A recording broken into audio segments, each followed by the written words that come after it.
বন্যার্ত মানুষের জন্য প্রাথমিকভাবে শুকনো খাবারের ব্যবস্থা করেছি। এখানে একটা কর্মযজ্ঞ চলছে। অসহায় মানুষের সেবা সহযোগিতায় অগ্রণী ভূমিকা পালন করে থাকে আস-সুন্নাহ ফাউন্ডেশন। চলমান বন্যা পরিস্থিতিতেও উদ্ধার কার্যক্রম ও ত্রাণ বিতরণে ব্যাপক ভূমিকা রাখছে সংগঠনটি।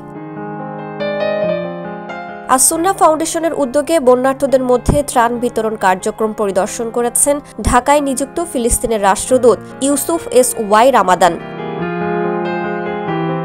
ফাউন্ডেশনের চেয়ারম্যান শায়খ আহমদুল্লাহ এক পোস্টে লেখেন, ফিলিস্তিনি রাষ্ট্রদূত ইউসুফ এস ওয়াই রামাদান আমাদের ত্রাণ কার্যক্রম দেখতে এসেছিলেন। আমাদের বিশাল কর্মযজ্ঞ দেখে তিনি অভিভূত হয়েছেন এবং দুর্গতদের জন্য গভীর সমবেদনা প্রকাশ করেছেন।